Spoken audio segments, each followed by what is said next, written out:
بلکہ رب ساختہ ہے، اللہ نے اس کو بنایا ہے۔ دیگر جو طریقے ہیں ان کے اندر خرد بھی ہے اور انسانوں نے ان کو اپنی مرضی کے مطابق ڈھالا ہے۔ اسلام کا جو طریقہ ہے، اللہ تبارک و تعالیٰ نے جو ہمیں زندگی گزارنے کا طریقہ دیا ہے، یہ سب سے خوبصورت، سب سے اچھا، سب سے اچھوتا، سب سے آسان، سب سے پیارا ہے۔ اور پھر یہ اللہ تبارک و تعالیٰ نے ہمارے لیے پسند کیا ہے۔ ہماری اپنی پسند کو چھوڑ دیا جاتا کہ تم جون سے چاہو طریقہ اختیار کرو، تو ہم تو ظاہر ہیں آدھی عقل کے مالک ہیں، ہم ریت کو سونا سمجھ لیتے ہیں، پھیپڑے کو ہم سونا سمجھ لیتے ہیں، تو نہ معلوم کس چمکتے ہوئے طریقے کو ہم زندگی گزارنے کا طریقہ اپنے لیے پسند کرتے اور وہ ہمارے لیے تباہی کا ذریعہ بن جاتا ہے۔ تو اللہ نے ہماری پسند کو نہیں چھوڑا، بلکہ اللہ تبارک و تعالیٰ نے ہمیں خود پسند کر کے دے دیا۔ وَرَضِيتُ لَكُمُ الْإِسْلَامَ دِينًا، دین اسلام کو اللہ نے پسند کر کے ہمیں دیا۔ پھر دیگر جو طریقے ہیں وہ آدھے ادھورے ہیں، پورے نہیں ہیں۔ پیدائش سے لے کر کے دفن ہونے تک جتنے زندگی کے مراحل ہیں، ان تمام مراحل میں کیا طریقہ اپنایا جائے، نہ عیسائیوں کے پاس ہے، نہ یہودیوں کے پاس ہے، نہ بدھسٹ کے پاس ہے، نہ مجوسیوں کے پاس ہے، نہ اہل حنود کے پاس ہے، نہ سکھوں کے پاس ہے۔ کہیں نہ کہیں جا کر وہ ڈگمگا جاتا ہے، کہیں نہ کہیں وہ دوسروں سے بھیک مانگنے پہ مجبور ہو جاتے ہیں کہ اب یہاں پر ہم کیا طریقہ ہوتا ہے۔ لیکن ہمیں جو اللہ تبارک و تعالیٰ نے اسلام دیا ہے، وہ اتنا جامع اور مکمل ہے کہ پیدائش سے لے کر کے دفن ہونے تک زندگی کے جتنے مراحل ہیں اور زندگی کے جتنے شعبے ہیں اور زندگی کی جتنی ضروریات ہیں، ان تمام پر وہ حاوی اور مشتمل ہے۔ کسی ایک مقام پر ایسا نہیں ہو سکتا کہ دین اسلام نے ہماری رہنمائی نہ کی ہو اور ہمیں ادھورا چھوڑ دیا ہو اور کہہ دیا وہ ٹھیک ہے تم اس میں آزاد ہو، جیسے چاہو زندگی گزار سکتے ہیں۔ اللہ تبارک و تعالیٰ نے دین اسلام کو مکمل کر کے دیا۔ اليوم اکملت لکم دینکم واتممت علیکم نعمتی ورضیت لکم الاسلام دینا، کہ ہم نے دین کو مکمل کر کے تمہیں دیا ہے، اس میں اب کسی طرح کے حق و فق کی اور کسی طرح کے اضافے کی اور کمی کی ضرورت باقی نہیں ہے کہ تم اپنی طرف سے اس میں کچھ ایڈ کر دو، کچھ اضافہ کر دو کہ جناب یہ نہیں ہے لہذا اس کو شامل کرنا چاہیے۔ اور اگر کوئی ایسا کر رہا ہے تو وہ مردود ہے، اس کا عمل بھی قابل ہو۔ تو اللہ تبارک و تعالیٰ نے زندگی گزارنے کا یہ خوبصورت طریقہ اپنے لیا، اور صرف طریقہ دے کر کے اللہ نے بتا نہیں کیا یہ طریقہ ہے، اس کے لیے اللہ تبارک و تعالیٰ نے جناب رسول اللہ صلی اللہ علیہ وسلم جیسی ہستی ہمیں عطا فرمائی کہ جنہوں نے اس طریقے پر مکمل عمل کر کے اور صحابہ کو عامل بنا کر کے چھوڑا، کہ نمونہ عملی نمونہ موجود ہے۔ اور پھر اللہ تبارک و تعالیٰ نے عملی طور پر اللہ کے نبی صلی اللہ علیہ وسلم سے جو آپ کی شان کے مطابق تھی اور جو آپ کی شان کے مطابق نہیں تھی وہ صحابہ سے کروا کے عملی طور پہ دکھا دی۔ مثال کے طور پر نماز کا قضا ہو جانا یہ شان نبوت کے خلاف نہیں، اللہ نے قضا کرا۔ کیوں؟ تاکہ امت کے سامنے یہ آ جائے اگر نماز قضا ہو جائے تو کیسے ہوئی جائے۔ حالانکہ اللہ کے نبی صلی اللہ علیہ وسلم نے لیلۃ التعریس میں باقاعدہ انتظام کیا تھا، بلال کو لگا دیا اس کام میں کہ تم صبح میں ہمیں جگا دینا۔ وہ کہتے ہیں جب تک میں نماز پڑھتا رہا، امت بھی پڑھتا رہا، تصویر پڑھتا رہا، پھر تب کیا سوچا ایک لگا لوں، ایک لگائی، نیند جو ہے ایسی لمبی کہ جب سورج نکلا تو جائے۔ اللہ کے نبی نے پوچھا بلال یہ کیا کیا تم نے؟ تم سو گئے؟ تو کہ اللہ کے نبی جس ذات نے آپ کو چھوڑا اسے بھی چھوڑا دیا۔ تو اب اللہ کے نبی صلی اللہ علیہ وسلم کی نماز چھوٹی تو کیسے نماز ادا کی جائے؟ اللہ کے نبی نے ادا کرتے بتایا۔ رسوئے خندق میں ادا کرنا چاہتے تھے وقت ہاں، لیکن دشمن نے موقع نہیں دیا، 4 ماہ سے ادا ہو گئی۔ کیسے ادا کی جائے؟ اللہ کے نبی صلی اللہ علیہ وسلم نے بتایا۔ نماز میں بھول جانا، انسان ہے تو بھول لگے گی، تو اللہ تبارک و تعالیٰ نے اپنے نبی کو بھول لگا اور دونوں طرح کی قرات میں بھی بھول لگی، رکعتوں میں بھی بھول لگی۔ آپ نے ظہر کی 2 رکعتیں پڑھا دی، سلام پھیر دیا۔ ذوالدین صحابی کہنے لگے انسیت یا رسول اللہ انسیت، آقا آپ بھول گئے، بھلا دیا گیا یا نماز کو اللہ نے کم کر دیا ہے؟ تو آپ نے بتا بنسیت مجھے بھلا دیا ہے۔ 4 ہی چیز اللہ نے بھلا دیا کہ اگر کوئی بھول ہو جائے تو نماز کیسے ادا کرنی ہے۔ قرات میں بھی اللہ کے نبی صلی اللہ علیہ وسلم کو بھول لگی۔ یہ وہ کام تھے جو اللہ کے نبی صلی اللہ علیہ وسلم کی شان کے مطابق تھے، اللہ تبارک و تعالیٰ نے وہ سارے جائز کیا۔ کچھ کام ایسے تھے جو آپ کی شان کے لائق نہیں تھے، آپ کی شایان شان نہیں تھے، نبوت کے منافی، وہ کام اللہ تبارک و تعالیٰ نے نبی سے نہیں صحابہ سے ہو گئے۔ جیسے حدود اور قصاص کا مسئلہ تو صحابہ سے اللہ تبارک و تعالیٰ نے کرا دیا، تو اللہ کے نبی صلی اللہ علیہ وسلم نے ان پر حد نافذ کی۔ چوری ہوئی، اب چوری میں ہاتھ کٹا، زنا ہوا، حد لگی۔ لیکن ایک بات یاد رکھنے کی، صحابہ سے زنا ہوا، زنا کے باوجود ان کی صحابیت ختم نہیں ہوئی، صحابیت ان کی کیا نہیں باقی۔ حضرت مولانا یوسف صاحب رحمۃ اللہ علیہ ان کے بارے میں ایک آدمی کہنے لگا کہ جی مولانا یوسف صاحب بڑا نیک، بڑے نیک ہیں، اللہ والے ہیں، لیکن پان کھاتے ہیں، تمباکو۔ تو بھائی عبدالکریم صاحب گجراتی تھے، انہوں نے کہا واہ واہ واہ ماشاء اللہ، اللہ تعالیٰ نے مولانا یوسف صاحب کو کتنی چھوٹی عمر میں خطب بنا دیا ہے، اتنا بڑا اپنا ولی بنا دیا۔ اس آدمی کی کھجلی ہو رہی کہ تھوڑی دیر بعد پھر اس نے کہا کہ مولانا یوسف صاحب تو بہت بڑے عالم ہیں لیکن تمباکو کھاتے ہیں، پان۔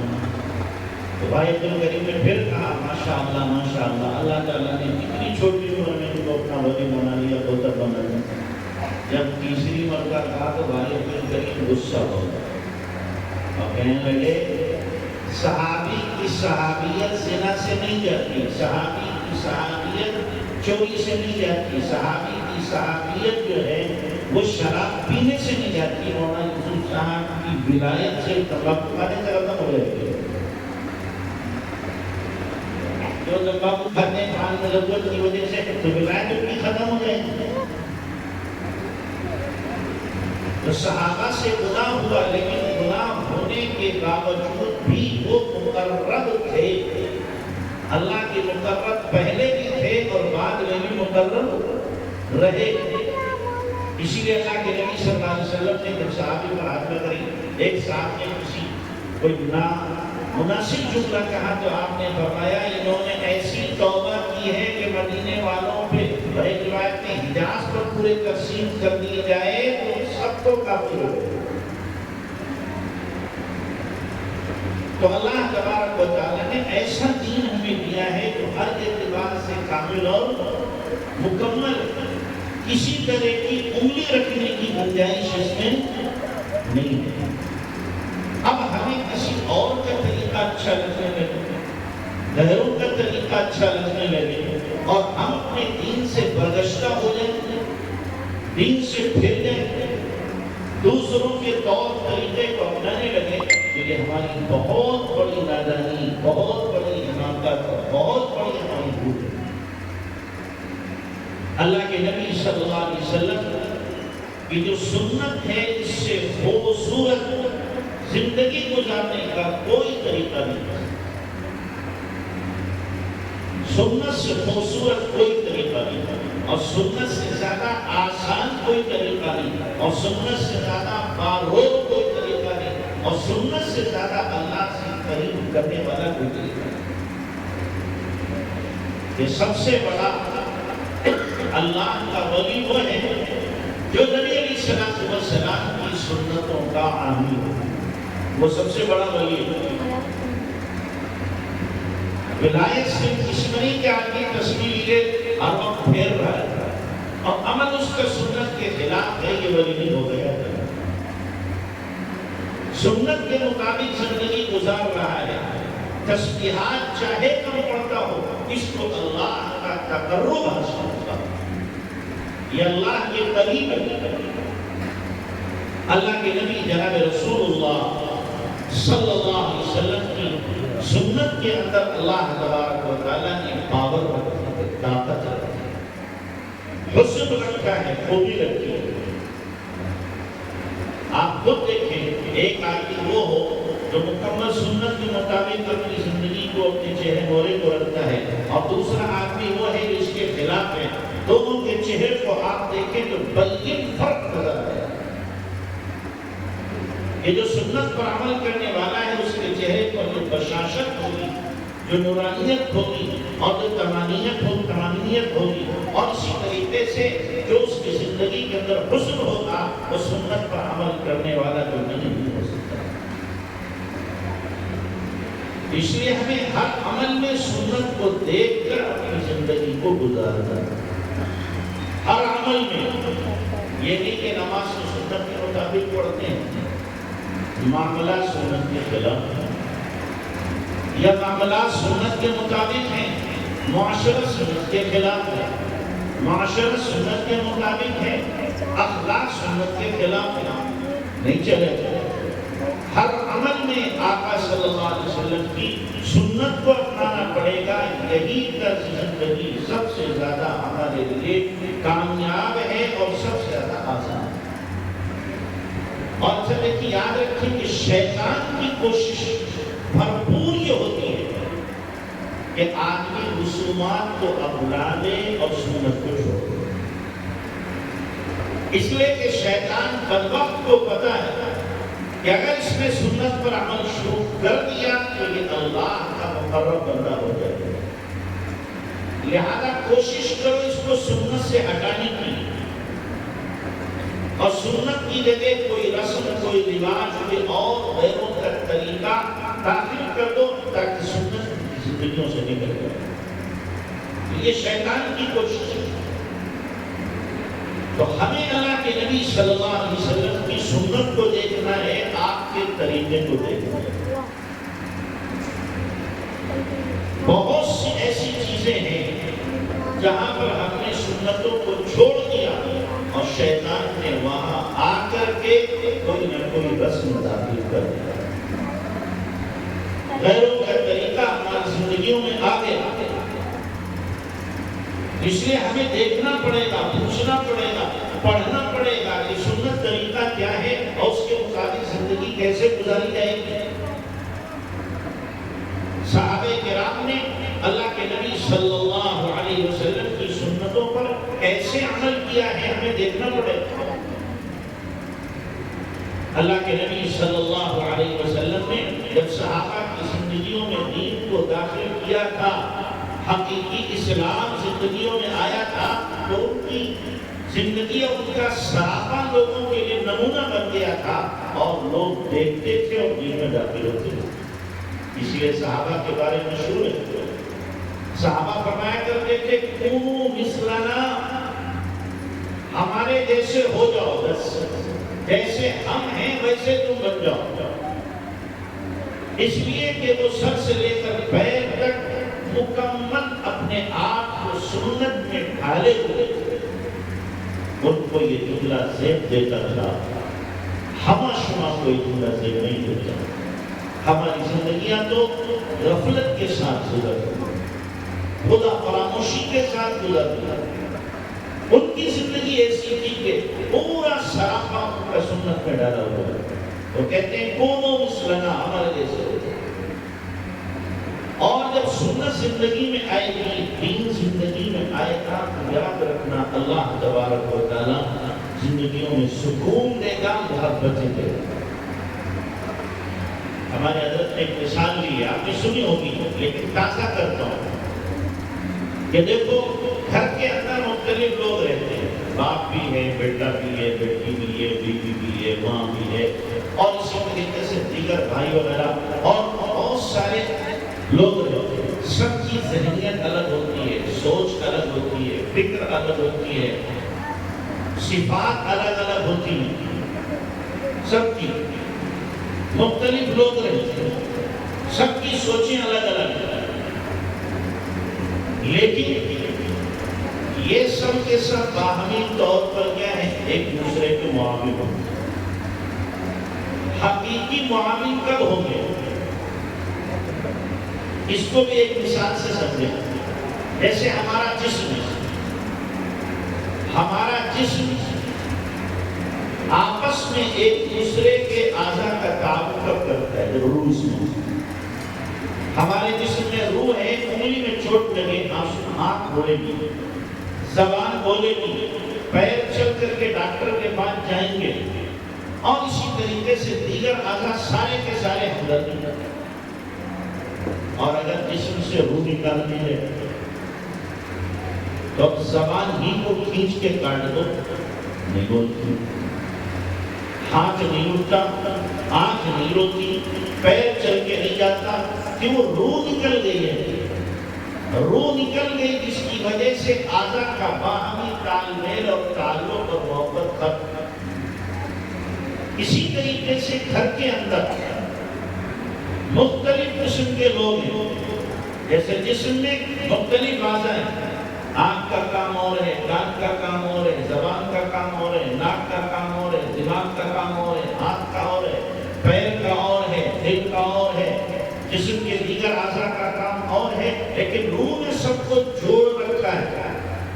اسی طریقے سے گھر کے اندر باپ کچھ کر رہا ہے، بیٹا کچھ کر رہا ہے، ماں کی سوچ کچھ اور ہے، بہن کی سوچ کچھ اور ہے، اور اسی طریقے سے بیٹی کی سوچ کچھ اور ہے۔ سب کی سوچیں، سب کی فکریں الگ ہیں، لیکن اگر ان کے اندر باہمی طور پر دین پایا جاتا ہے، سنت پائی جاتی ہے، طریقہ اسلامی پایا جاتا ہے، تو یہ آپس میں ایک دوسرے سے محبت کرنے والے ہوں گے، جڑے رہیں گے۔ اور اگر دین زندگیوں میں نہیں ہوگا تو ایسا بھی ہوتا ہے کہ ایک گھر میں باپ بیٹے رہتے ہیں اور سال سال گزر جاتے ہیں، آپس میں نہیں ہوتے۔ ایسا ہوتا ہے کہ ماں بیٹی ایک گھر میں رہ رہی ہیں، ایک کمرے میں سوتی ہیں، لیکن ماں بیٹی سے نہیں بولتی اور بیٹی ماں سے نہیں بولتی۔ بھائی آپس میں ایک دوسرے کے کیا ہیں، ایک دوسرے سے دور رہ رہے ہیں، نفرت کر رہے ہیں، ایک گھر میں رہتے ہوئے۔ کیوں ہو رہا ہے یہ؟ خون تو ایک ہی سکتا ہے یہ نفرتیں کیوں ہو گئی، یہ عداوتیں کیوں ہو گئی؟ اس لیے کہ زندگیوں میں دین نہیں ہے۔ دین ہوتا تو یہ نفرتیں ہرگز نہیں ہو سکتی، اس لیے کہ دین تو محبت سکھا رہا ہے۔ قرآن صاف اعلان کر رہا ہے کہ کنتم اعداء فألف بین قلوبکم فاصبحتم بنعمته اخوانا۔ یاد کرو اس وقت کو جب تم آپس میں دشمن تھے تو ہم نے نعمت دین کے ذریعے سے تمہارے درمیان محبت پیدا کر دی اور تم بھائی بھائی ہو گئے۔ کیا ہو گئے؟ آپس میں بھائی بھائی ہو گئے نعمت دین کی وجہ سے، اور ایسے بھائی ہوئے کہ دنیا اس کی مثال پیش کرنے سے عاجز و قاصر ہے کہ اپنے گھر دے لیے بیویوں کو طلاق دینے کو تیار ہے کہ عدت کے بعد نکاح کر لو، باغ دے دیا کہ 2 باغ ایک چن لے لو۔ کیوں ہوا یہ؟ دین کی وجہ سے۔ جب دین زندگیوں میں ہے تو ایثار کا جذبہ ہوگا، دین زندگیوں میں ہے ہمدردی کا جذبہ ہوگا، دین زندگیوں میں ہے باہمی محبتیں ہوگی، اور جب دین زندگیوں میں نہیں ہوگا خود غرضی ہوگی، مفاد پرستی ہوگی۔ ہر ایک چاہے گا میں دوسرے سے کیا ہے کچھ نہ کچھ کھینچ لوں، ہر ایک چاہے گا میں دوسرے کو تکلیف پہنچا دوں، ہر ایک چاہے گا میرا پورا سیدھا ہو کہ بھاگ میں جاتا چلا جائے۔ دین محبتوں کو سکھاتا ہے، دین ہمدردی سکھاتا ہے، دین باہمی غمخواری سکھاتا ہے، اور بے دینی خودغرضی سکھاتا ہے، مفاد پرستی سکھاتی ہے۔ صحابہ کی زندگیاں ہمارے لیے اس کے لیے بہترین نمونہ ہے، بہترین نمونہ۔ اس لیے اپنی زندگیوں میں دین لانے کی کوشش کریں۔ اگر دین نہیں ہے، 2 بھائیوں میں لڑائی ہے تو آپ قسم کھا کے کہہ سکتے ہیں ان میں حقیقی دین نہیں۔ باپ بیٹوں میں اگر جھگڑا ہے تو آپ قسم کھا کے کہہ سکتے ہیں کہ ان میں دین نہیں ہے۔ 2 خاندانوں کے درمیان جھگڑا ہے تو ان میں حقیقی دین نہیں، میں حقیقی کا لفظ استعمال کر رہا ہوں، حقیقی دین نہیں ہے۔ دین کا لیبل ہو سکتا ہے، میرے جیسا کیا پگڑی باندھے ہوئے، داڑھی کی ہے، جبہ کی ہے، سب کچھ ہے، لیکن یہ کیا ہے؟ یہ لیبل ہے دین کا، یہ دین کا لیبل ہے، دین نہیں ہے۔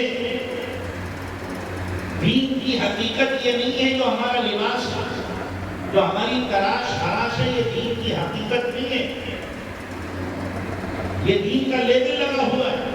حقیقی دین جب ہوگا تو ہمدردی ہوگی، حقیقی دین ہوگا تو محبتیں ہوگی، حقیقی دین ہوگا تو آپس میں ایک دوسرے کے خیر خواہ۔ اپنی زندگیوں میں حقیقی دین لانے کی کوشش کریں۔ حقیقی دین صحابہ کی زندگی میں ہے، پیاسے جان دے رہے ہیں لیکن بھائی سے پہلے پانی نہیں۔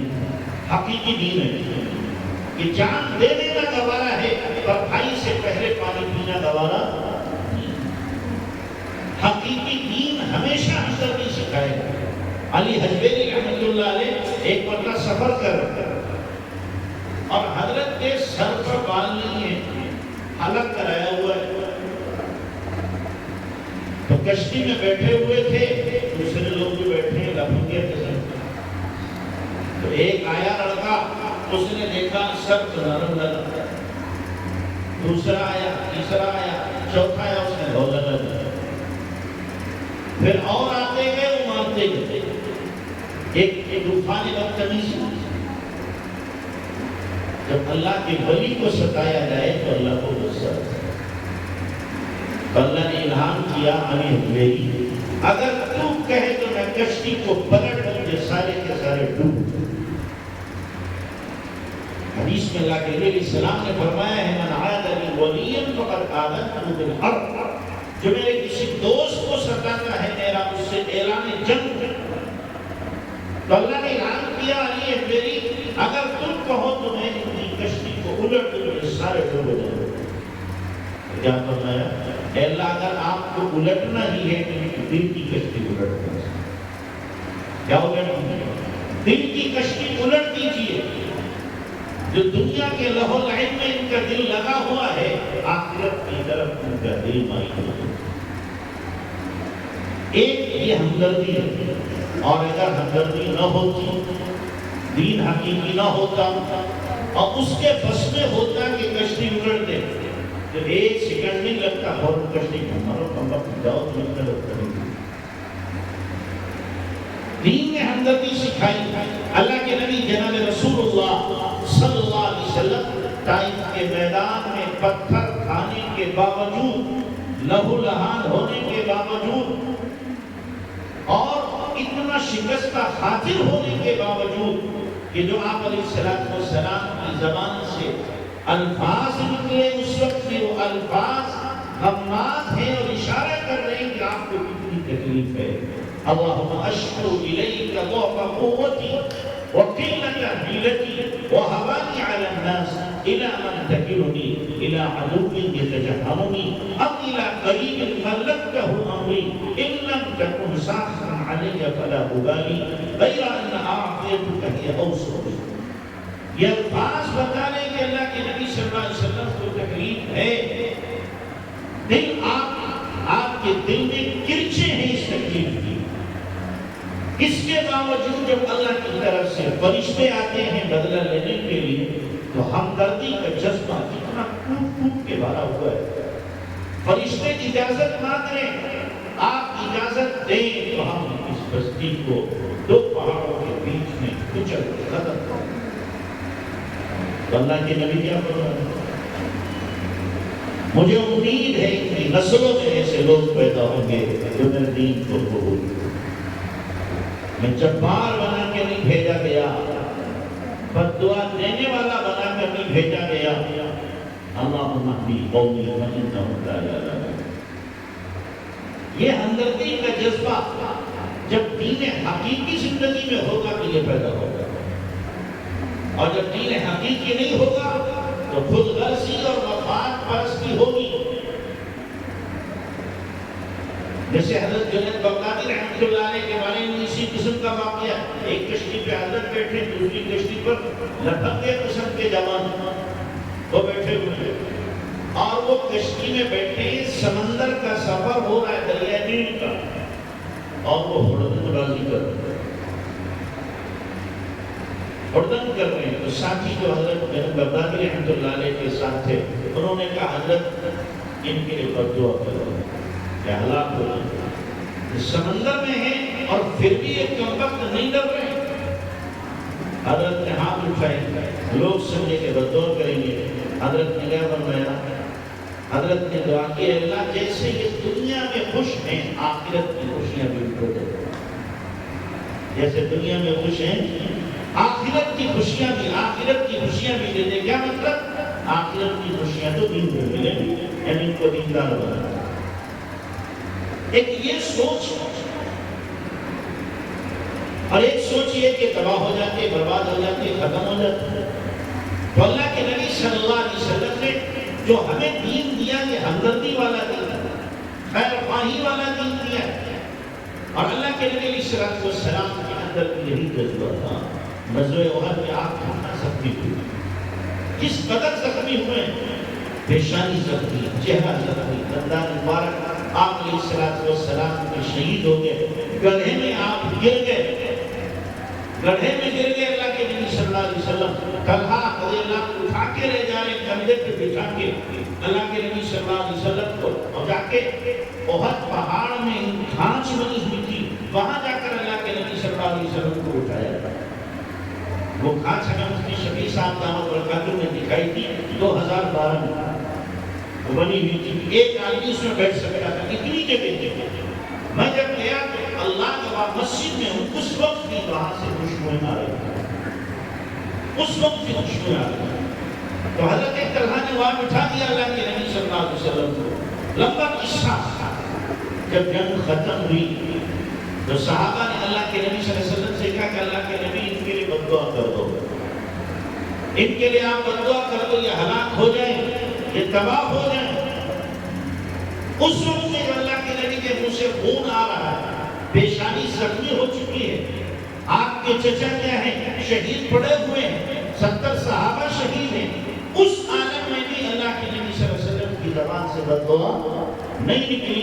ہاتھ اٹھے تو صحیح، لب ہلے تو صحیح، لیکن لبوں پر کیا الفاظ آئے؟ اللہم اغفر قومی فإنہم لا یعلمون.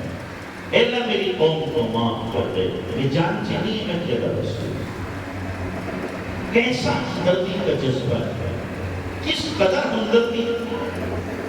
تو یہ جذبہ ہمارے اندر پیدا ہو جائے کہ بغیر دین کے نہیں آئے گا.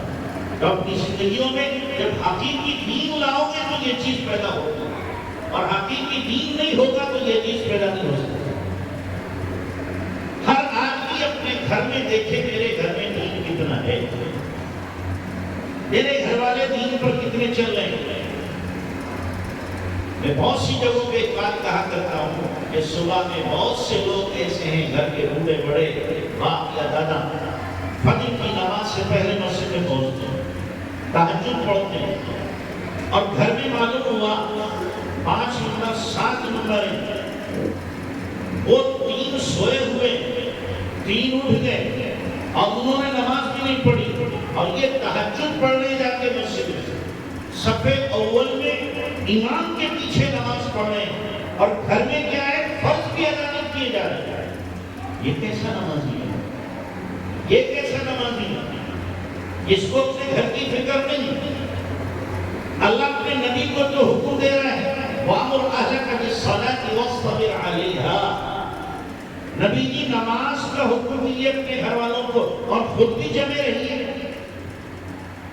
آپ صبح جب اٹھتے ہیں گھر والوں کو اٹھاتے ہیں، باقاعدہ ایک آواز دے کر کے اللہ کے نبی صلی اللہ علیہ وسلم اٹھا رہے ہیں. گھر کے لوگ اٹھ رہے ہیں نماز کے لیے، ہم اٹھ رہے ہیں مسجد چلے جاتے ہیں. گھر میں بیٹی یا بیٹی یا بہو یا بیٹا سوئے پڑے ہوئے ہیں، اس کی فکر نہیں.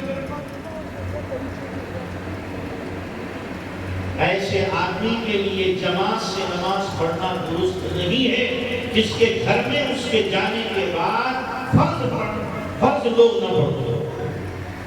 ایسا آدمی جماعت سے نماز نہ پڑھے. پہلے ان کو اٹھ کے اٹھا دے کہ تم اٹھو، وضو کرو، مصلی بیٹھو جو خواتین ہے، اور جو جوان ہے ان کو اپنے ساتھ لے کر کے جائے. اب ٹھیک ہے جماعت سے نماز پڑھو.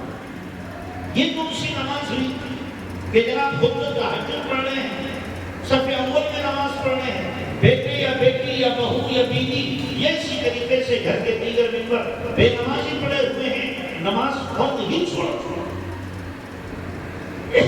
ہم سوچتے ہوں گے کہ جناب ہم تو پڑھ لی، ہماری جنت کیوں ہو گئی، پکی ہو گئی. یہ جاتے ہیں جہنم میں چلے جائیں. حضرت تھانوی رحمۃ اللہ علیہ نے لکھا ہے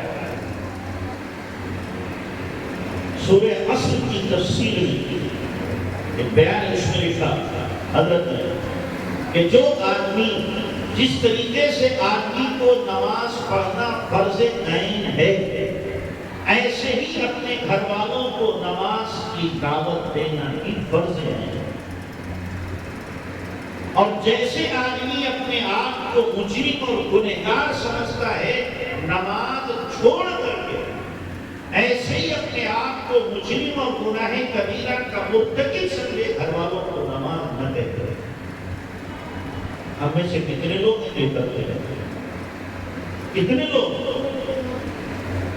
جب گھر میں فرض ادا نہیں کیے جائیں گے تو یقینی طور پر ہمارے گھر کے اندر نہ تو برکتیں ہوں گی، نہ رحمتیں ہوں گی، نہ محبتیں ہوں گی، نہ اچھے تعلقات ہوں گے، نہ ہمدردیاں ہوں گی، نہ منفعلیاں ہوں گی، بلکہ ہر ایک میں مفاد پرستی ہوگی، خود غرضی ہوگی. ابھی 2 دن پہلے میں رامپور میں تھا، بڑی اچھی بات لگی.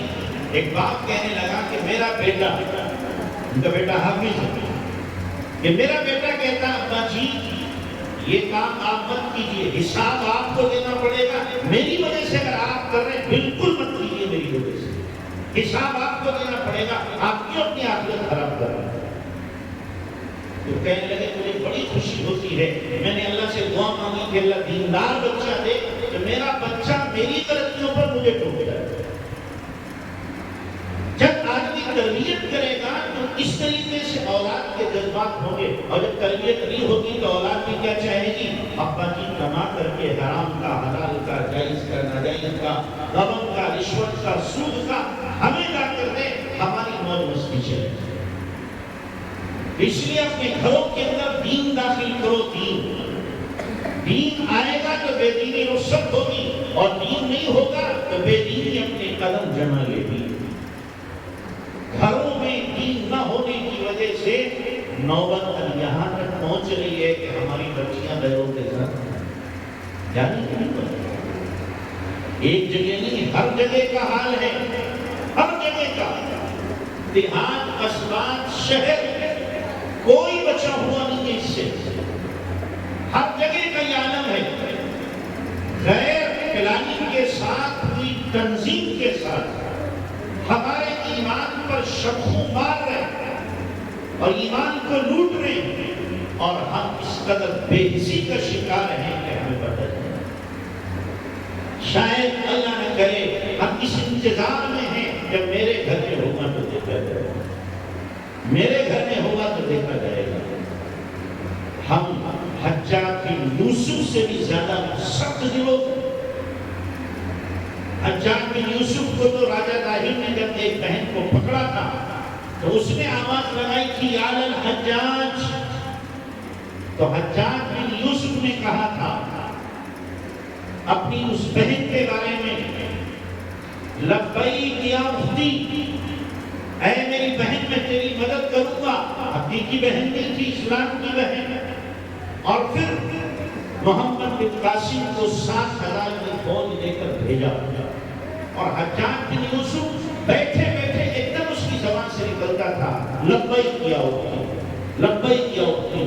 لوگوں نے کہا یہ کیا ہوتا ہے؟ کہا جیسے ہی میرے دماغ میں اپنی بہن کی آواز آتی ہے کہ حدیال الحجاج تو ایک دم بے ساختہ میری زبان سے نکل جاتا ہے لبیک یا اختی، لبیک یا اختی، میری بہن میں تیری مدد کے لیے حاضر ہوں. آج ہماری کتنی بہنیں غیروں کے ساتھ چلی تھی. کبھی ہمارے دل میں چوٹ لگتی ہے، احساس ہوتا ہے ذرا بھی ہمیں.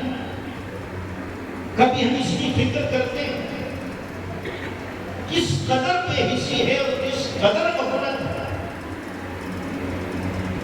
کیا ہم اللہ کو منہ دکھا پائیں گے؟ میں اپنے کو بھی شامل کر رہا ہوں.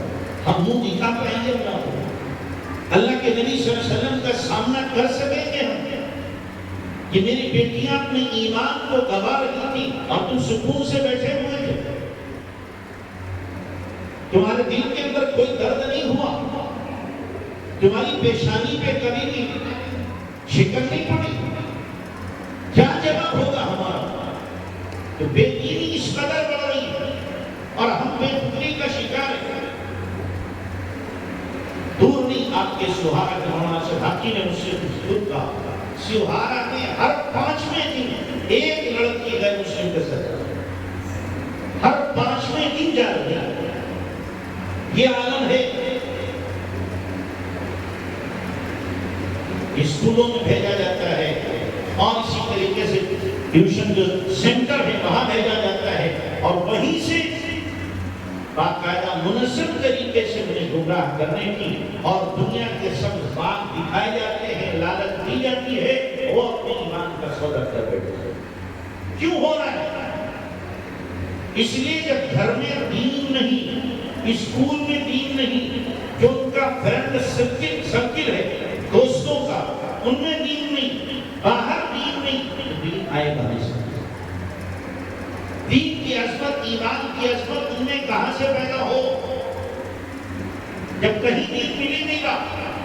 کم سے کم ہماری بچی یا بچہ گھر میں تھا تو گھر میں تو ہم ان کو دین سکھاتے، گھر کے اندر تو ہمارے دین زندہ ہوتا، گھر میں تو نبی کی سنتوں کے چرچے ہوتے، گھر کے اندر تو اللہ رسول کی باتیں ہوتی. لیکن نہیں، غفلت کا شکار ہے ہم.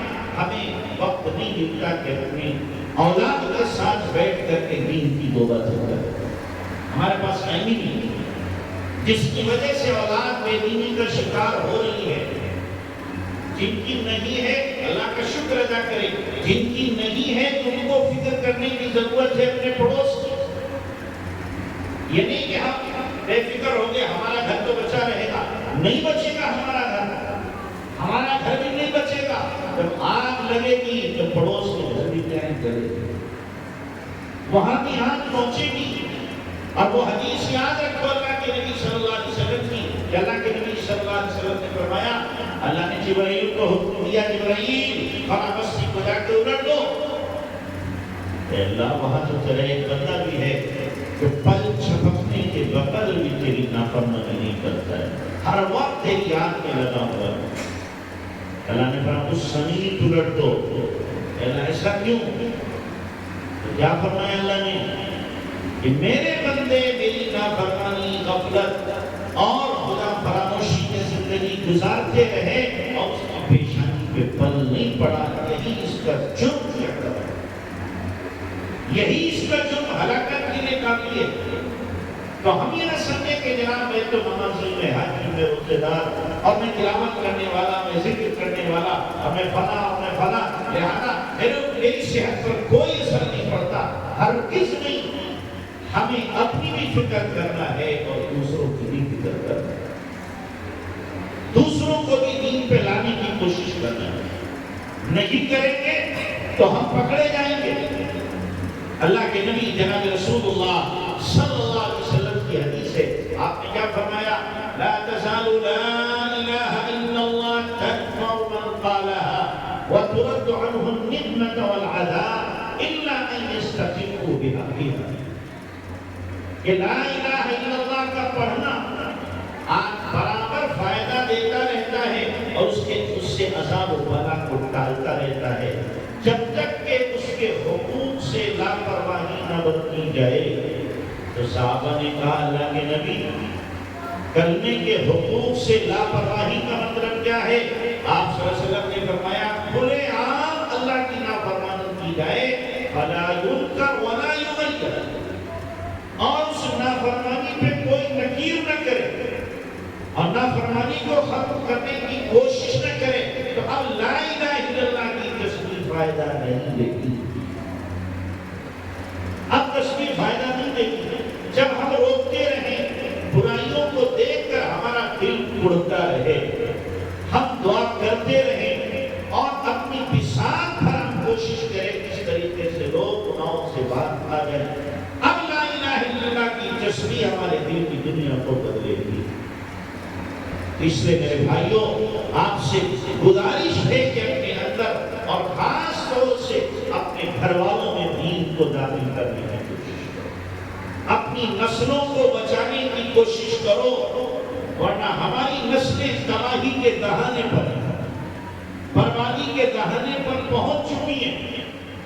شیطان اور دجالی چیلے پوری کوشش کر رہے ہیں کہ کس طریقے سے ہمارے ایمان کو چھینا جائے, اور انہوں نے پوری پلاننگ کر دی ہے, فلمنگ لگا دی ہے, اور ہم جو ہیں غفلت کا شکار ہیں. ہم سوچ رہے ہماری صحت پہ کوئی اثر نہیں پڑے گا. ایسا ہرگز نہیں. یاد رکھنا, جب دجالی نظام آئے گا, بڑے بڑوں کے کیا ہے حوصلے پست ہو جائیں گے, اور بڑے بڑے اپنے دین کو کھو بیٹھیں گے جو بظاہر دیندار نظر آ رہا ہے. اور جتنا یہ لیبرل قسم کا طبقہ ہے جو روشن خیال اپنے آپ کو کہتے ہیں اور سیکولر جو اپنے آپ کو کہتے ہیں, کتابوں میں لکھا ہے کہ سارے کے سارے دجال کے ساتھ ہو جائے.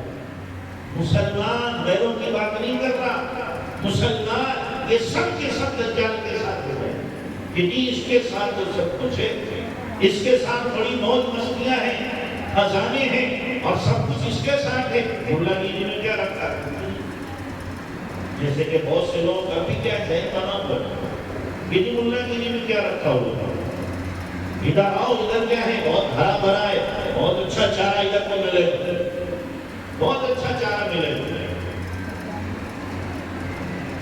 ایک عالم کا لڑکا کہنے لگا, مجھے حیرت ہے, ہمارے مدرسے استاد انہوں نے سنا ہے, عالم کا لڑکا اور خود عالم اور گاڑوں سے پڑھا.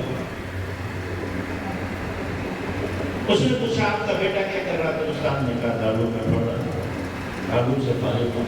کیا ہوگا گرمی سے فارغ ہوں؟ کیا رکھا اس میں, کیا رکھا اس میں؟ ملا بنانے.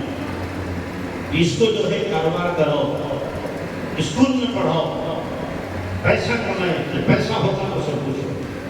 بہت کہہ رہے ہیں عالم کا بیٹا جو عالم ہے وہ کہہ رہا ہے جب دنیا گھستی ہے دل کے اندر تو نوبت یہاں تک پہنچ جاتی ہے،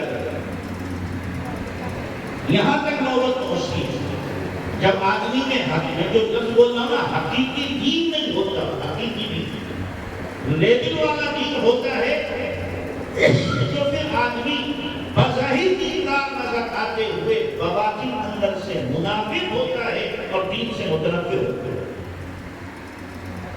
دین کی نفرت اس کے اندر پیدا ہو جاتی ہے۔ اس لیے حقیقی دین اپنے اندر لانے کی کوشش کریں کہ ہمارے اندر حقیقی دین ہے۔ یہ تو اللہ کا شکر ہے کہ ہماری تربیت ہو جائے تو بچ جاتے ہیں، اگر ہماری بھی آپ کی تربیت نہ ہو تو ہم علماء بیٹھے ہیں تو ہم لوگ بھی اس دنیا کی رنگ رلیوں میں کیا ہے چکا چوند میں بہ جائیں گے، آنکھیں ہماری بھی خیرہ ہو جائیں گی اور ہم بھی سوچیں گے کہ نہیں ادھر ایمان ملیدہ زیادہ ادھر کو چلو، ادھر ہی کو چلو۔ جن لوگوں کے دلوں میں خوف آخرت نہ ہو، خوف خدا نہ ہو اور فکر آخرت نہ ہو تو یاد رکھنا وہ لوگ پھر دین پہ قائم نہیں رہ سکتے، بے دینی کا شکار ہو جاتے۔ اس لیے اپنی زندگیوں میں دین لانے کی کوشش کرو اور خاص طور سے اپنی نسلوں کو بچاؤ۔ کچھ نہیں کر سکتے، کم سے کم اپنی نسل کو بچائیں، اپنی نسل کو محفوظ کرنے کے ہمیں ان کو دیندار بنانا ہے، ہمیں ان کو دنیا دار نہیں بنانا۔ اور جو مقدر کی دنیا ہے، میں سینکڑوں مرتبہ یہ بات کہتا ہوں، جو مقدر کی دنیا ہے وہ اللہ ان کو دیکھے رہے گا۔ جب دنیا مقدر کی ملنا ہے تو اس کمیلی دنیا کی وجہ سے ہم اپنی اولاد کو بے دین کیوں بنائیں، اس کی وجہ سے اپنی اولاد کو ہم خدا فراموشی کا شکار کیوں بنائیں، اس کی وجہ سے ہم اللہ کے نبی صلی اللہ علیہ وسلم کی سنتوں کا باغی کیوں بنائیں اپنی اولاد کو۔ جو ملنے والی دنیا ہے وہ ہمارے قدموں پہ آگے رہے گی، دنیا کی کوئی طاقت ہم کو ختم نہیں کر سکتی، ہم سے چھین نہیں سکتی۔ تو اس لیے ہم اپنے اندر دین کو لانے کی کوشش کریں۔ دین ہوگا جیسے میں نے کہا تو ہمدردی ہوگی، محبت ہوگی، ایک دوسرے کی خیر خواہی ہوگی اور ایک دوسرے کے لیے آدمی قربانی کے جذبات اپنے اندر رکھے گا۔ آپ صحابہ کرام کی زندگیوں کو دیکھو، انہوں نے کس طریقے سے اپنی زندگی گزاری ہے، کس طریقے سے انہوں نے قربانیاں دی ہیں اور کیسے ہمدردیاں ان کے اندر موجود تھیں۔ ہم سنتے تو ہیں پر سن کر کے بھول جاتے ہیں۔ سات گھروں میں بھوک کر کے پہلے گھر میں آ گئی، سینکڑوں مرتبہ سنا ہوگا، کبھی ہمیں بھی توفیق ہوئی، ہمیں بھی توفیق ہوئی اس عمل کی، لیکن وہ تو صحابہ کے ساتھ ہی وہ دفن ہو گیا۔ ایثار کا جذبہ صحابہ کے ساتھ دفن ہو گیا، ہمیں اب ایثار کرنے کی ضرورت نہیں۔ اور سچی بات بھی ہے، ہم عدل ہی کرنے تو کافی ہے۔ ایثار تو صحابہ کے ساتھ تھا، ہم عدل ہی کرنے تو کافی ہے کہ برابری کا معاملہ کر لیں، ہم سے تو برابری بھی نہیں ہوتی، اس میں بھی ہم کیا ہے ظلم کا شکار ہو جاتے ہیں۔ اس لیے میرے بھائیوں، ہمدردی اگر پیدا کرنا ہے اور حقیقی دین جب لائیں گے تو ہمدردی ہمارے اندر ہوگی۔ لیکن لیبل صرف مت رکھو، صرف لیبل مت رکھو، مکمل دین۔ اس کا مطلب یہ مت لینا آپ منفی مطلب لے لیں دوسرا کہ جب لیبل کا کوئی حیثیت نہیں اس کو بھی ختم کر دو، نوٹ ملا نہ۔ ابھی میں کوٹ قادر سے لوگ آئے ان سے کہہ رہا تھا ایک سال سے کہ بھئی یہ داڑھی بریک ہے، کیا ہے یہ داڑھی کیا ہے؟ بریک ہے، بریک۔ بہت سے گناہوں سے روک دیتی ہے، آدمی کیوں نہیں کرتا؟ داڑھی مناسب نہیں، اس داڑھی کے لحاظ میں سینکڑوں گناہوں سے رک جاتا ہے۔ یہ جو حلیہ ہے دیندارانہ، اس حلیے کی وجہ سے بہت سے گناہوں سے رک جاتا ہے، یا اس حلیے میں یہ گناہ مناسب نہیں۔ اچھا لوگ کیا کہیں گے؟ میرا دین بدنام ہو جائے۔ اس وجہ سے اللہ کے خوف سے نہیں رکتا ہے، گناہ کرنے سے اللہ کے خوف سے نہیں رکتا، اس حلیے کی وجہ سے رکتا ہے کہ حلیہ بدنام ہو جائے، داڑھی بدنام ہو جائے گی، اس لیے رک جاتا ہے۔ یہ کہنے کا مطلب نہیں ہے کہ آپ ظاہری حلیہ بھی ختم کر دیں، نہیں، صرف ظاہری حلیے پر کفایت نہ کریں، حقیقی دین اپنے اندر لانے کی کیا کریں، ہم کوشش کریں۔ ظاہری حلیے کا اثر بہت پڑتا ہے، مجھے یاد آ گیا، سنا تو آپ کو اورنگزیب کا واقعہ سنا ہوگا آپ نے۔ ان کے زمانے میں ایک بہروپیہ تھا اور وہ آتا تھا اورنگزیب رحمۃ اللہ علیہ کے پاس، حضرت اسے کچھ دے دیتے تھے، چلا جاتا تھا۔ ایک مرتبہ حضرت نے اس سے کہا، دیکھو تم ایسا روپ بنا کے آؤ میں تمہیں پہچان نہ سکوں تو پھر تمہیں بڑا انعام دوں گا۔ ٹھیک ہے، اس نے اندازہ لگایا کہ اورنگزیب رحمۃ اللہ علیہ کو اللہ والوں سے محبت ہے، اس نے اپنا حلیہ بنایا اللہ والوں کا، اور جا کر کے پتہ چلا اسے کہ 6 مہینے 7 مہینے کے بعد بھی ادھر سے سفر ہے اورنگزیب، ایک حلیہ ڈالی، وہاں بیٹھ گئے، تصویر مصلی قرآن لے کر کے ہر وقت نماز ذکر تلاوت اسی میں لگا رہتا ہے۔ تو لکل اسلام کی ترتیب اللہ کے چاہتا ہر گری بڑی چیز کا کوئی نہ کوئی اٹھانے والا ہے۔ کچھ دنوں میں کیا ہے، لوگوں میں چرچا ہونے لگا کہ نئے بزرگ لانچ ہوئے، آج کی زمانے نئے بزرگ کیا ہو گئے، لانچ ہوئے مارکیٹ میں، فلاں بزرگ آئے گا۔ جب لوگ جانے لگے، دیکھا جا کے یہ تو بڑا نیک آدمی ہے، ہر وقت کیا ہے ذکر میں لگا ہوا ہے، ہمارے پڑھتا ہے، باہر نکلتا نہیں، اور ہر یہ بھی لوگوں کے قبول نہیں کرتا اپنا اس سے۔ جب لوگ آنے جانے لگے، دعاؤں کی درخواستیں کرنے لگے تو چرچا ہو گئی۔ اب جب اورنگزیب رحمۃ اللہ علیہ کا گزر ہوا تو معمول تھا کہ اس علاقے کے اللہ والوں کو معلوم کرتے تھے اس علاقے میں اللہ والا کون ہے، اور جب پتہ چلتا تھا تو نیاز مندانہ ان کے پاس میں حاضر ہوتے، دعا کی درخواست کرتے۔ اس علاقے سے گزرے تو پوچھا لوگوں سے علاقے اللہ والا ہے، اللہ والے بنا بنا بنا، اور ایک ساتھ تو جنگل میں بیٹھے ہیں، وہ تو نوبی اللہ والے، وہ نکلتے ہی ہر وقت وہیں اللہ اللہ کرتے رہتے ہیں۔ اچھا چلو ہم بھی چلیں گے، آپ پہنچے آستانے پہ، عقیدت مندانہ حاضری کی، کچھ بات ہوئی، دعا سلام ہوا تو دیکھا اور سننے واقعہ میں بڑا نہیں آدمی، کھیلے موڑے سے بڑا شریف لگ رہا ہے اور ہر وقت اللہ اللہ کر رہا ہے۔ تو انہوں نے سونے کے توڑے ہڈوی میں بھیجے، سونے کے توڑے اس نے اٹھائے، ایک مارے پھینکے، اس صحیح کبھی دنیا کو تمہیں ضرورت ہوگی، میں ضرورت اٹھایا، ارے بابا یہ تو بہت بڑا کام ہے، بہت بڑا بزرگ ہے۔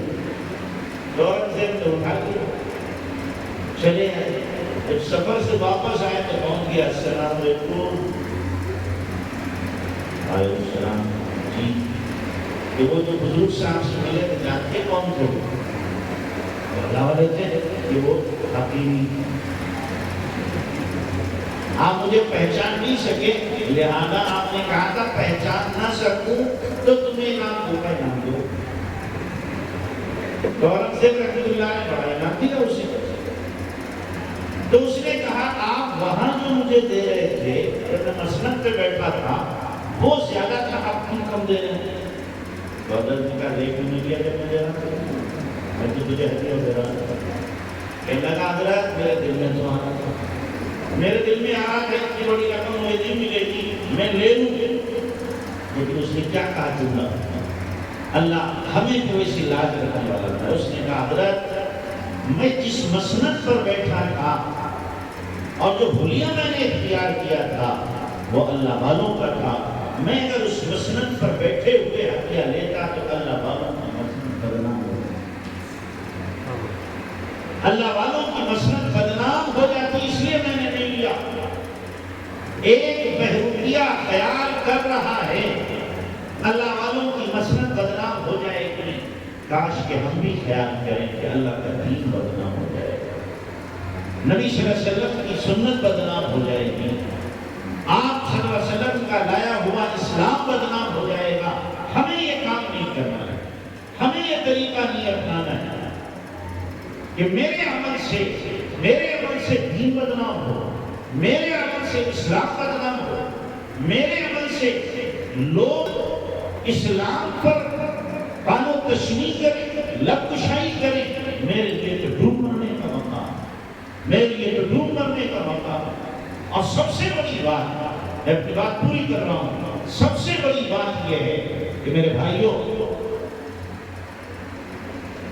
سب سے بڑی بات یہ ہے کہ ہم جو اعمال کر رہے ہیں، ان اعمال کی وجہ سے میرے اور آپ کے آقا کو اگر تکلیف ہو رہی ہے تو ہم سے بڑا نالائق ہے، ہم سے بڑا نالائق تو کون ہوگا؟ میں نے خود پڑھا مجموع الزوائد میں حضرت شیخ الہند رحمۃ اللہ علیہ کے جو حاشیہ لگایا ہے مولانا شبیر عثمانی رحمۃ اللہ، اس میں بھی لکھا، اور ابھی پرسوں میں پڑھا تھا حضرت تھانوی کی کتاب، حضرت تھانوی نے بھی اس بات کو لکھا کہ اللہ کے نبی صلی اللہ علیہ وسلم کو اعمال پیش کی جاتی ہیں ہفتے میں 2 مرتبہ، امت کے اعمال ہفتے میں 2 مرتبہ اللہ کے نبی کو پیش کیے جاتے ہیں، اور اللہ کے نبی صلی اللہ علیہ وسلم امت کے اعمال کو دیکھتے ہیں۔ اب دیکھ کر کے اللہ کے نبی صلی اللہ علیہ وسلم امت کے اچھے اعمال دیکھتے ہیں تو آپ کو خوشی ہوتی ہے، اور جب امت کے اعمال سنت و شریعت کے خلاف دیکھتے ہیں تو آپ کو غم ہوتا ہے۔ آپ کو کیا ہوتا ہے؟ غم ہوتا ہے، تکلیف ہوتی ہے۔ ذرا سوچو، اللہ کے لیے سوچو، اللہ کے نبی کو ہم روضہ اقدس میں اپنے عمل سے تکلیف پہنچائیں تو ہم سے بڑا جفاکار ہوگا، ہم سے بڑا نالائق امتی کون ہوگا کہ ہم اپنے عمل سے آقا کو روضہ اقدس میں تکلیف پہنچائیں۔ پھر اللہ کے نبی صلی اللہ علیہ وسلم کی محبت اور آپ کا تعلق، اللہ اکبر، کہ اعمال اگر خراب ہوتے ہیں امت کے تو اللہ کے نبی امت کے لیے دعا کرتے ہیں۔ امت کے لیے کیا کرتے ہیں؟ امت کے لیے دعا کرتے ہیں کہ اللہ میری امت کو معاف کر دے۔ اللہ اکبر، جرم ہم کریں، گناہ ہم کریں، بدمعاشیاں ہم کریں، اور نبی ہمارے لیے دعا کریں، اور اسی نبی کے ساتھ ہماری بے وفائی، اسی نبی کے ساتھ ہماری غداری، اسی نبی کے ساتھ ہماری جفاکاری، کچھ تو حیا ہو، کچھ تو شرم ہو، کچھ تو غیرت ہونا چاہیے، کچھ تو آنکھ میں پانی ہو حیا کا کہ ہم کیا کر رہے ہیں، ہمارے نبی ہمارے لیے کیا کر رہے ہیں، اور ہم نبی کے ساتھ کیا ہوتا ہے، کیا سلوک ہمارا ہے۔ ہمیں تو چاہیے تھا کہ جب ہمیں یہ بات معلوم ہے کہ اللہ کے نبی کو میرے اعمال پیش ہوتے ہیں تو میرا کوئی عمل ایسا نہ ہوتا کہ اللہ کے نبی صلی اللہ علیہ وسلم کو اس کی وجہ سے تکلیف ہوئی، اس کی وجہ سے آپ کو اذیت ہوتی۔ میں اپنے گھر میں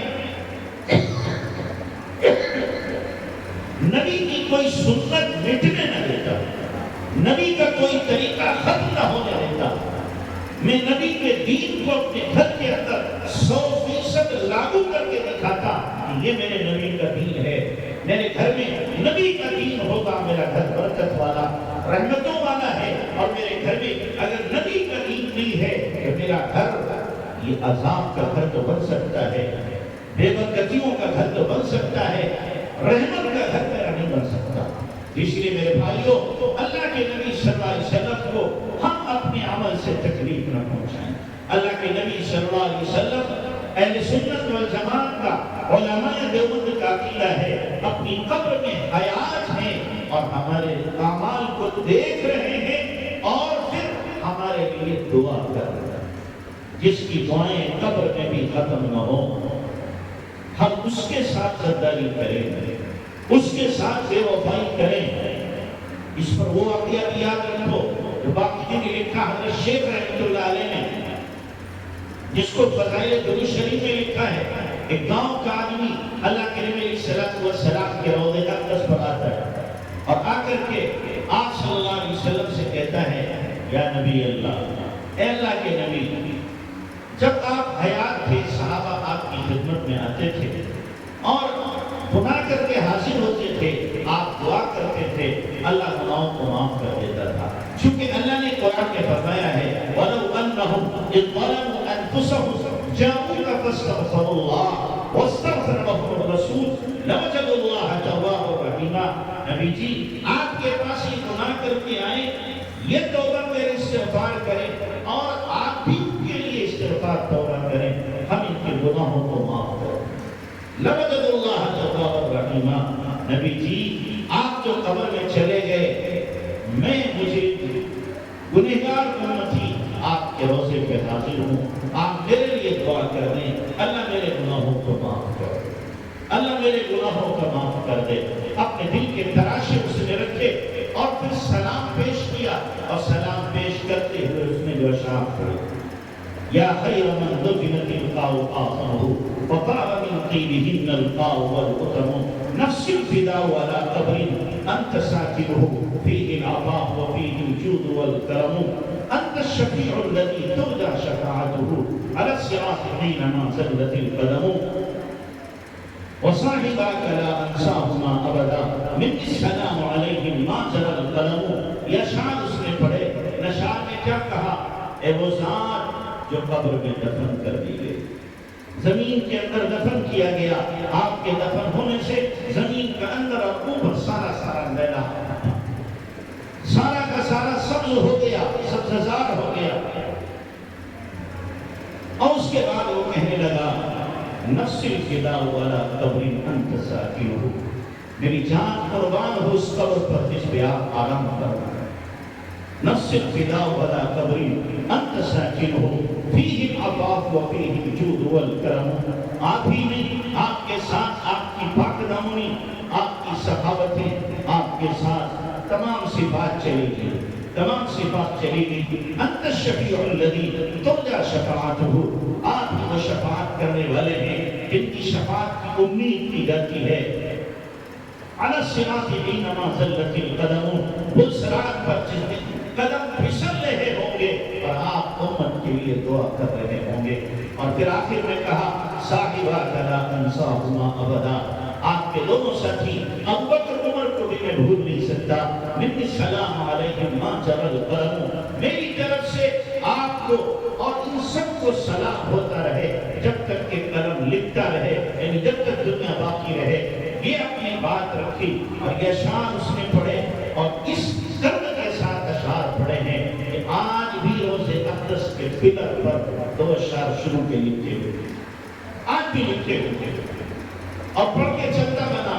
باقی بھی مورد کہتے ہیں میں روز اقدس کے پاس موجود تھا، مجھے نیند آئی، نیند جیسے ہی اللہ کے نبی خواب میں آئے، آپ نے فرمایا باقی بھی اٹھو اٹھو جلدی اٹھو اور جا کے میرے اس گنہگار امتی کو خبر پہنچا دو، میں نے اس کے لیے اللہ سے دعا کی تھی، اللہ نے اس کے گناہوں کو معاف کر، اللہ نے اس کے گناہوں کو معاف کر دیا۔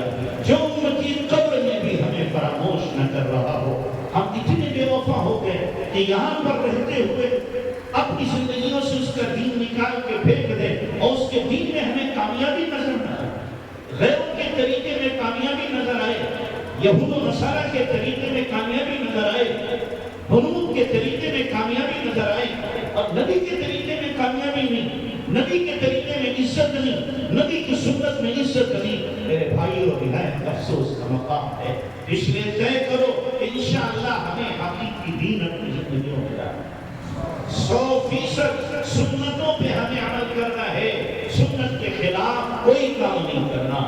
اور جو میں نے حدیث پڑھی تھی اس کا ترجمہ کر کے بات پوری کر رہا ہوں۔ اللہ کے نبی نے فرمایا المسلم من سلم المسلمون من لسانه ويده، حقیقی مسلمان وہ ہے جس کی زبان سے اور جس کے ہاتھ سے دوسرے مسلمانوں کو تکلیف نہ پہنچے۔ کوئی ایسا بول نہ بولو جس سے کسی کا سینہ شہید ہو جائے، ایسی زبان مت استعمال کرو کہ کسی کا دل دکھی ہو، اور ہاتھ سے کسی کو تکلیف نہ دو، ہاتھ نہ اٹھاؤ، اور کوئی ایسا عمل نہ کرو جس کی وجہ سے دوسرے کی زبان سے ہمارے خلاف بددعا نکل جائے، بددعا نکل جائے۔ لوگ آج خاص طور سے دوسرے کے مال کو ناجائز طریقے سے ہڑپ کرنا یہ فن سمجھ رہے ہیں، فن سمجھ رہے ہیں، فن کہ یہ کیا ہے، میرے پاس فن ہے، دوسروں کے مال کو ہڑپ کر لیتا ہوں۔ اللہ کے نبی کی صاف حدیث موجود ہے کہ کسی آدمی کے لیے حلال نہیں ہے بغیر خوشدلی سے اس کے مال کو لینا۔ فقہا نے اس لیے مسئلہ لکھا، مالی جرمانہ کسی پہ لگانا جائز نہیں ہے، مالی جرمانہ لگانا جائز نہیں ہے کسی پر، کسی کے مال کو بغیر جرمانے میں، چونکہ آدمی خوشی سے مال نہیں دیتا تو اس لیے جرمانہ جائز نہیں۔ اب آپ کوئی مقدمہ آئے، کوئی معاملہ آئے کہ اتنے پیسے دینا پڑے، اتنے پیسے دینا پڑے گے۔ اب مان لو مثال کے طور پر لڑکی کی چھٹاؤ ہو گئی یا منگنی ختم ہو گئی کہ جی 4 لاکھ دینا پڑیں گے، 5 لاکھ دینا پڑیں گے۔ آدمی مجبور ہو کے دیتا تو ہے لیکن زندگی بھر بددعائیں بھی دیتا ہے۔ ایسا مال یاد رکھنا آدمی کو تباہ کرتا ہے، برباد کر دیتا ہے، برباد کر دیتا ہے کہ لے رہے آدمی مال، لے رہے آدمی پریشر میں لے کر کے کسی کو، لیکن اللہ کو دیکھ رہا ہے جس نے خوشی سے نہیں دیا ہے وہ مال بلاؤں کو، مصیبتوں کو، آفتوں کو اور اسی طریقے سے بیماریوں کو لائے گا۔ آپ کے گھر میں برکت نہیں لا سکتا، خیر نہیں لا سکتا۔ اس لیے کسی کا مال بغیر اس کی خوشدلی کے لینا یا اسی طریقے سے ایسا بولنا جس کی وجہ سے اس کا دل چھلنی ہو، یہ نہایت خطرناک ہے، تباہ کن ہے۔ ہمیں اس سے اپنے آپ کو بچانے کی ضرورت ہے۔ آج چل گیا، لوگ کا رواج چل گیا، جس طریقے سے زنا عام ہوا اسی طریقے سے 3 طلاق کے بعد گھر میں عورتوں کو رکھنا نہیں ہوگا۔ 3 طلاق دیں گے اور اس کے بعد رکھنا ہوگا۔ یہ فقہ صاحب سے فتویٰ لے آئے جائیں گے، وہ فتویٰ دینے والا بھی مجرم خدا کا باغی پکڑا جائے گا، جو لینے گیا ہے معلوم ہونے کے باوجود وہ بھی پکڑا جائے گا۔ کسی حرام کو دنیا کی کوئی طاقت حلال نہیں کر سکتی، جب اللہ نے حرام کر دیا تو حرام ہے، وہ حلال نہیں کر سکتا۔ ایسا جرم نہ کرو کہ اس کی معافی کی بھی آپ کو توفیق نہ ہو سکے۔ اللہ کے نبی علیہ الصلوۃ والسلام کی حدیث اسی لیے فرمایا تو قیامت میں لوگ اپنی بیویوں سے زنا کریں گے، بیویوں سے زنا کریں گے۔ بیویوں سے زنا کی ایک شکل یہ ہے کہ بیوی سمجھ رہا ہے بیوی ہے، 3 طلاقیں دے دیا بیوی کب رہی۔ دوسرے کہ کوئی ایسا بولتا ہے کفریہ جس کی وجہ سے نکاح ختم ہو جاتا ہے اور اس کو پتہ بھی نہیں چلتا، بیوی بنا کے رکھے ہوئے ہے، زناکاری میں مبتلا ہے۔ ان سے اپنے آپ کو بچانے کی کوشش کرو، دین پر اپنے آپ کو لاؤ اور حقیقی دین اپنی زندگی میں داخل کرو کہ بھائی انشاءاللہ نیت کرتے ہو اپنی نسلوں میں دین لاؤ گے، بھائی لاؤ گے کہ نہیں؟ کچھ بھی ہو جائے کہ ہمیں اپنی نسل کو دیندار بنانا۔ باقی کہاں سے کمائے گی، کہاں سے کھائے گی، کہ جس اللہ نے ان کو قرآن حدیث کا علم دیا ہے وہ اللہ ان کو کھانے کو بھی انشاءاللہ۔ اللہ ہم سب کو عمل کی توفیق عطا فرمائے۔ وآخر دعوانا الحمدللہ رب العالمین۔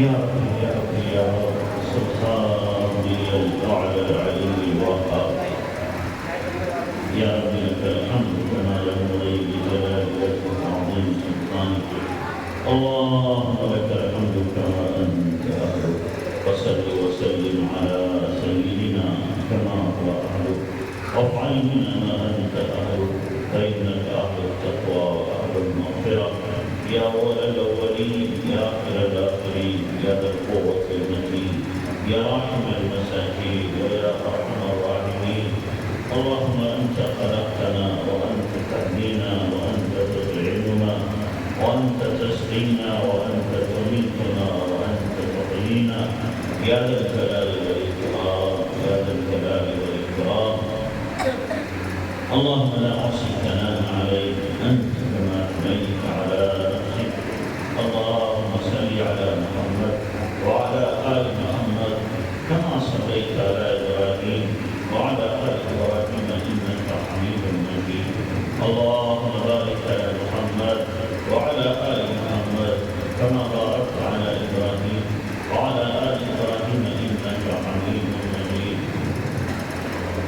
ربنا ظلمنا أنفسنا وإن لم تغفر لنا وترحمنا لنكونن من الخاسرين ربنا لا تزغ قلوبنا بعد إذ هديتنا وهب لنا من لدنك رحمة إنك أنت الوهاب ربنا لا تؤاخذنا إن نسينا أو أخطأنا ربنا ولا تحمل علينا إصرا كما حملته على الذين من قبلنا ربنا ولا تحملنا ما لا طاقة لنا به واعف عنا واغفر لنا وارحمنا أنت مولانا فانصرنا على القوم الكافرين رب اغفر لي ولوالدي وللمؤمنين يوم يقوم الحساب رب ارحمهما كما ربياني صغيرا رب ارحمهما كما ربياني صغيرا رب ارحمهما كما ربياني صغيرا ربنا هب لنا من ازواجنا وذرياتنا قرة اعين واجعلنا للمتقين اماما يا حي يا قيوم برحمتك نستغيث اصلح لنا شاننا كله ولا تكلنا الى انفسنا طرفة عين اللهم احسن عاقبتنا في الامور كلها واجرنا من خزي الدنيا وعذاب الاخره اللهم انا نسالك الهدى والتقى والعفاف والغنى اللهم انا نسالك رضاك والجنه ونعوذ بك من سخطك والنار اللهم انا نواصينا وجوارحنا بيدك لن تملكنا منها شيئا فاذا فعلت ذلك بنا فكن انت ولينا واهدنا الى سواء السبيل لا اله الا الله الحليم الكريم سبحان الله رب العرش العظيم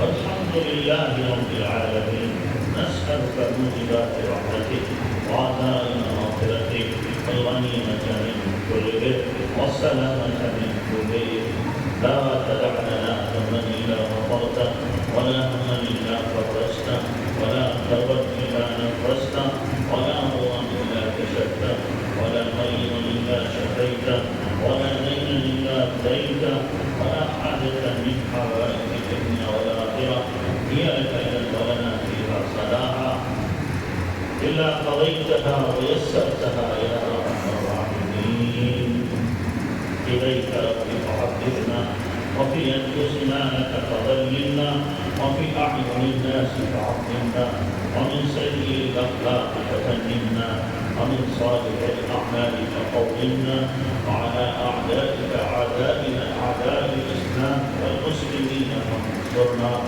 اللهم انا نسالك علما نافعا وعملا صالحا متقبلا ورزقا حلالا طيبا واسعا وشفاء من كل داء اللهم انا نسالك حبك وحب من يحبك وحب عمل يبلغنا الى حبك اے اللہ ظاہر میں بندے حقیقت میں بہت بندے ہیں اے اللہ ہمارے من کی بندگی دور فرما اے اللہ یہ ہاتھ اٹھانے کے قابل نہیں یہ زبان ماننے کے قابل نہیں یہ منہ دکھانے کے قابل نہیں سب سے لے کر پیر تک گناہوں میں سنی ہوئے ہیں میرے اللہ ہم جیسا مجرم باقی نافرمان کوئی نہیں ہوگا ہم نے دن دہاڑے گناہ کیے ہیں گناہ کر کر کے ٹھیک ہو گئے مولا ہم نے گناہوں کے حوصلے پورے کر لیے اے اللہ اب ہمیں گناہوں کے دلدل سے نکال لے اے اللہ گناہوں کی نفرت عطا فرما دے اور ہمارے گناہوں کو معاف فرما ہمارے گناہوں کو معاف فرما اے اللہ نفس کے تقاضے اور شیطان کی بدمعاشی سے گناہ تو کر دیے لیکن میرے مولا ڈر لگتا ہے کیا ہوگا اگر تم نے ہمارے گناہوں کو اوپر پکڑ لی اللہ ہم میں سے کوئی بچ نہ سکے گا کوئی بچ نہیں سکے گا مولا پکڑنا فرما اے اللہ تم نے خود کہا بڑے چھوٹوں کو معاف کیا کرے اے اللہ جو سب سے بڑا ہے ہم سب سے چھوٹے ہیں تو بھی ہمیں معاف کر دے تم نے کہا ہے اچھے گناہوں کو معاف کر دیا کریں اے اللہ سب سے اچھا ہم سب سے برے مولا کریم ہمیں بھی تو معاف فرما ہمیں بھی تو معاف فرما۔ اے اللہ یوسف کریم نے اپنے قتل کا ارادہ کرنے والے بھائیوں کو معاف کر دیا تھا۔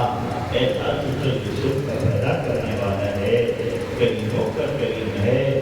مولا تو بھی ہمیں معاف فرما، تو بھی ہمیں معاف فرما۔ میرے مولا اپنے گھر بلا کے محروم نہ فرما۔ مولا دنیا والے بھی اپنے گھر بلا کے کسی کو محروم نہیں کرتے، کچھ نہ کچھ تو کشکول میں ڈال ہی دیتے ہیں۔ میرے اللہ ہمارے ہم نے اپنے ہاتھوں کو بھیک کا پیالہ بنایا ہے، دامن پسارا ہے، ہمیں بھی محروم نہ فرما۔ گناہوں کو معاف کر کے جو ہم سے راضی ہو جا، ہمیشہ کے لیے اپنی رضا کو متعلق فرما دے، اپنی ناراضگی دور فرما۔ میرے پیارے اللہ تیرا ناراض ہونا سب سے بڑی مصیبت ہے۔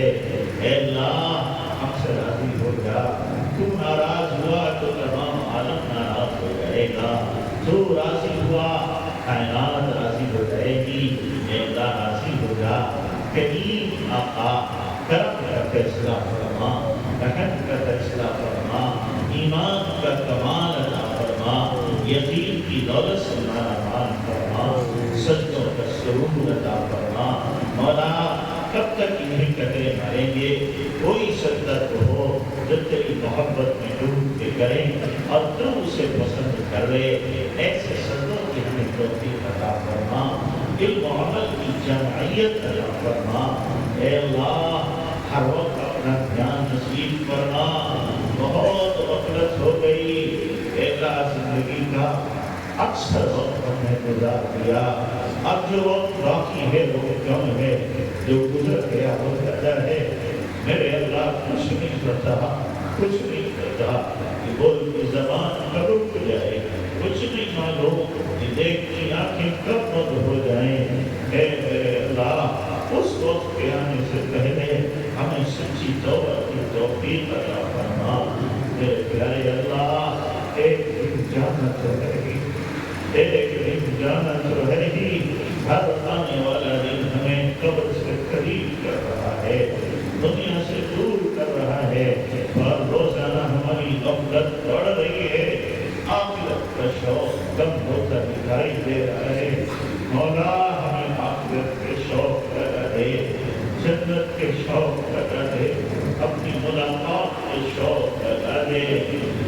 میرے اللہ کریم آقا، کریم آقا نبی والے اخلاق دے دے، صحابہ والی خوبیاں دے دے، اخلاص عطا فرما، دیا شہرت دکھاوے سے حفاظت فرما۔ اے اللہ ہمیں ہماری نسلوں کو، پوری امت کو دین کی خدمت کے لیے قبول فرما۔ اے اللہ ہماری صلاحیتیں پروار ہونے سے بچا ہے، جو صلاحیتیں کی ہیں ان کو اپنے دین پہ لگانے کی توفیق عطا فرما۔ اے اللہ اب تک ہم کچھ نہ کر سکے، اے اللہ جو کچھ کیا سب نے دیا شامل ہے۔ میرے اللہ کریم آقا ہم اے خدا ہمارے اعمال کی وجہ سے ہم بڑھتے، ہمارے اعمال بھی بڑھتے، اللہ جیسے بھی کیے تیری توفیق سے کیے ہیں، اولاد ان کو بھی قبول کرنا، ان کو بھی قبول کرنا۔ اے اللہ ہم نے تو سفید پوشی میں کیاکاری کی ہے، اے اللہ نیکوں کا لباس پہن کر کے ہم نے بدکاریاں کی، مولا ہم نے گناہ کیے۔ اے میرے اللہ ہم سے بچہ وہ بہتریا تھا جس نے اللہ والوں کی نصرت کی لاج رکھی۔ میرے اللہ ہمارے اندر بھی غیرت پیدا فرما، دینی حمیت پیدا فرما، دینی مزاج پیدا فرما، ہماری نسلوں میں دین کی بقا کے فیصلے فرما۔ میرے پیارے اللہ، میرے پیارے اللہ رحم فرما دے، کرم فرما دے، اے اللہ اپنی مدد کے فیصلے فرما۔ اے اللہ تیرے نبی کی امت بار بار آسمانوں کو نظر اٹھا رہی ہے، کب مدد آئے گی مولا، کب مدد آئے گی؟ اپنی مدد نازل فرما، اپنے نبی کی کمزور امت، اے اللہ بکھری ہوئی امت کی مدد کرنا۔ اے اللہ امت میں اب رونے والے نہیں، امت کا درد رکھنے والے نہیں، امت کو لے کر چلنے والے نہیں۔ میرے اللہ امت میں قائم پیدا فرما دے، امت کے لیے رونے والے پیدا فرما دے، امت کا درد رکھنے والے پیدا فرما دے، امت کو لے کر چلنے والے پیدا فرما دے۔ اے اللہ امت نبی نے امت کو جاتے ہوئے تیرے حوالے کیا تھا، اے اللہ تم نے ہمیں پھر ظالموں کے حوالے کیا ہے۔ میرے اللہ ظلم سے نجات عطا فرما، نجات عطا فرما۔ اے اللہ نہ اب جان محفوظ نہ مال محفوظ، اے اللہ نہ گھر بار محفوظ نہ عزت محفوظ۔ اے اللہ دشمن کی چالیں چل گئی، ہم غفلت میں پڑے ہیں، ہماری بہنیں اے اللہ کافروں کی گود میں جا کے کھیل رہی ہیں۔ میرے اللہ ہونا تو اس کے الٹا تھا، کفر ایمان میں داخل ہوتا۔ اے اللہ ایمان والی بچیاں کفر کو قبول کریں، نہ اس سے بڑی مصیبت اور کیا ہوگی، اس سے بڑی آفت اور کیا ہوگی۔ میرے مولا ہمیں اپنی بہنوں کے ایمان کی حفاظت کے لیے قبول کرے۔ ایسا جب قبول کر لیتا ہے کام لے لیتا ہے، اور قبول نہ کرے صلاحیت برباد ہو جاتی ہے۔ اے اللہ ہمیں اپنی بارگاہ کے لیے قبول کرنا۔ میرے مولا کریم آقا آج جمعے کی رات میں اے میرے اللہ تیرے نبی نے کہا کثرت سے جمعے میں درود بھیجا کرو۔ اے اللہ ہم سب کی طرف سے ہمارے نبی کو سلام اور دعا پہنچا دے، سلام اور درود پہنچا دے۔ پیارے اللہ رحم فرما، کرم فرما۔ اے اللہ بچہ کتنا بھی بگڑے ماں نفرت نہیں کرتی، قتل کر کے بھی آئے تو ماں اپنے آنچل میں جگہ دے دیتی ہے۔ اے کروڑوں ماؤں سے زیادہ پیار کرنے والے رات تو بھی ہمیں اپنی رحمت میں جگہ عطا فرما۔ میرے اللہ حقیقی دین میں عطا کر دے۔ ہم نے دین کا چولا پہنا ہے اور بے دین کے کام کیے ہیں، مولا ہمیں حقیقی دین عطا فرما۔ میرے اللہ تو ہماری ضرورتیں ہم سے زیادہ جانتا ہے، مولا ہماری تمام حاجتیں غیر سے پوری فرما۔ اے اللہ یہ ہاتھ ہمیں تیرے سامنے اٹھائے، دنیا والوں کے سامنے اٹھانے کی ضرورت سے حفاظت کرنا، اپنے در کا بھکاری بنا کے ہمیں کسی اور کا بھکاری نہ بنا۔ اے میرے اللہ یقیناً یہ سچ ہے کہ تم نے ہمیں ہماری اوقات سے زیادہ نعمت کرتی ہے، ہماری اتنی اوقات میں اے اللہ تم نے ظاہری ہوئیت کی وجہ سے ہمیں عزت دی اور ہم نے ظاہری ہوئیت کا بھی لحاظ رکھا۔ مولا معاف فرما دے، معاف فرما دے۔ اے اللہ ہمارے مدارس کی مساجد کی خانقاہوں کی مراکز مکاتب مقابر کی حفاظت فرما۔ اے اللہ ان کی ضرورتیں غیر سے پوری کرنا۔ اے اللہ تمام بیماروں کو شفا عطا فرما، مقروضوں کے قرض چکا دے، بے روزگاروں کا حالات وسیع نصیب فرما، بے اولادوں کو نیک صالح اولاد عطا فرما، بے بیاہ کے بچے بچیوں کے غیر سے انتظام فرما۔ جن نے دعا کے لیے کہا ہے، لکھا ہے، جن کا حق ہے، سب کی جائز والے تمنائیں پوری فرما۔ میرے اللہ پیارے اللہ کریم اللہ بہت اچھے اللہ اور بہت سے بیٹھے ہوئے ہیں، اے اللہ ان کے طفیل مولا ہم سب کو قبول کرتا ہے، قبول کرتا ہے۔ کوئی طرح ایک نیک بندہ ہوگا جسے دیکھ کے تجھے پیار آ رہا ہوگا، مولا اسی کی طفیل ہمیں قبول کرنا۔ جیسے 6 کے طفیل تم نے 6 لاکھ کے حج کو قبول کیا تھا، کسی ایک بندے کے طفیل ہمیں قبول کرنا ہے۔ میرے اللہ ایمان کی موت عطا فرما، جمعے کے دن موت عطا فرما، شہادت کی موت عطا فرما، رمضان کے مہینے میں موت عطا فرما، سجدے کی حالت میں موت عطا فرما، اپنے راستے کی موت عطا فرما۔ نبی کے شہر میں اے اللہ جنت بقیع میں دفن ہونا مقدر فرما، حرمین شریفین کی بار بار مقبول ہونے کی توفیق عطا فرما۔ اے اللہ وزیر شرط لے آ کہ ہم سے یا کر کے روزے کے سامنے سلام پیش کریں اور آقا ہمیں جواب دیں اور آخری بار جب جانا ہو وہی کی مٹی ہمیں قبول کر لے۔ جتنی ترقی ہمارے نبی نے مانگی ہمیں اپنی امت کو عطا فرما۔ ان شرور سے آپ نے آنا چاہیے، ہماری امت کی حفاظت فرما، ہماری موت حیرت سے نبی